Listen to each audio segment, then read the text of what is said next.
নমস্কার। বর্তমানে news paper এবং টিভিতে যে মস্তিষ্ক খেকো অ্যামিবার কথা বারবার প্রচার করা হচ্ছে, সেই অ্যামিবা সম্বন্ধে ২-৪টে কথা আমি বলার জন্যেই এলাম। এই অ্যামিবার নাম হচ্ছে নিগ্লেরিয়া ফাউলারি। এই অ্যামিবাটা থাকে সাধারণত উষ্ণ স্বাদু জল যেখানে পাওয়া যায়, যেমন হ্রদ, পুকুর, উষ্ণপ্রস্রবণ, ঝরনা, এইসব জায়গায় একে পাওয়া যায়। তো ব্যাপার হচ্ছে যে কেরালাতে এরকম এত ঘন ঘন এই ধরনের ঘটনা ঘটছে কেন?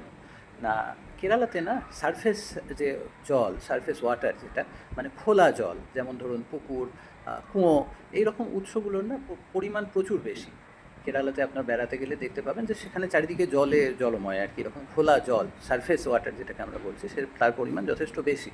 এবার এবছর যেহেতু প্রচুর বৃষ্টি হলেও গরমটা একটু বেশিই পড়েছে, তো এই উষ্ণ যখন হয়ে যায় না জলটা, তখন এই ব্যাকটেরিয়াগুলো একটু অ্যাক্টিভ হওয়ার সম্ভাবনা থেকেই যায়। তো এই ব্যাকটেরিয়াগুলো যখন অ্যাক্টিভ হয়ে যাচ্ছে এবং আপনি যখন তাতে গিয়ে চান করছেন বা সেখানে ডাইভ দিচ্ছেন ইত্যাদি যখন করছেন, তখন হচ্ছে কি, এটা আমাদের নাসারন্ধ্র দিয়ে, নাক দিয়ে এটা সোজা চলে যায় আমাদের মস্তিষ্কে।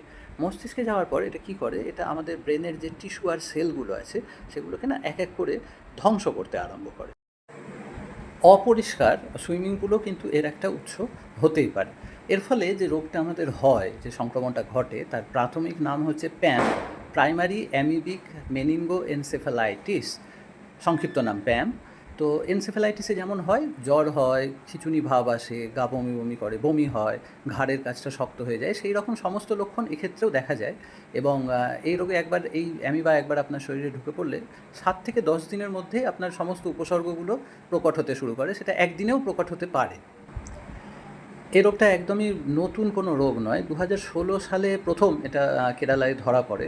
তো কেরালাতে যেহেতু ধরা পড়ে, পশ্চিমবঙ্গেও যেহেতু এরকম সারফেস ওয়াটারের উৎস প্রচুর, তাই আমাদেরও একটু সতর্ক থাকা উচিত এই অবস্থায়। মানে খোলা নোংরা সুইমিং পুলে চান করা, পুকুরে চান করা, এইসব থেকে, বিশেষ করে গরমকালে যখন জলটা একটু উষ্ণ থাকে, সেই অবস্থায় এইগুলো আমাদের একটু অ্যাভয়েড করলে ভালো হয়, একটু সতর্ক থাকা ভালো। কথায় বলে যে prevention is better than cure.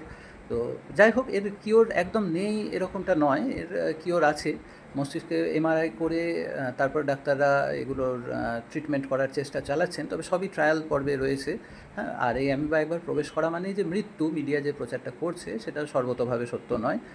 কারণ হচ্ছে যে এবছর যে 77 জনের ধরা পড়েছে, তার মধ্যে 20 জন মারা গেছে, বাকিরা বেঁচে আছেন, ভালো আছেন। আর তো এর অ্যান্টিবায়োটিক দিয়ে কিন্তু, এই নানান রকম অ্যান্টিবায়োটিক দিয়ে এর চিকিৎসা করা হচ্ছে এবং মানে আসার কথা হচ্ছে সারাও পাওয়া যাচ্ছে। তবে সঠিক রাস্তাটা কী, বা কেরালায় কেন ছড়িয়ে পড়ছে, বা বাংলায় কেন এই অ্যামিবা চলে এলো, এটা কিন্তু এখনও পর্যন্ত কেউ জানে না। ধন্যবাদ।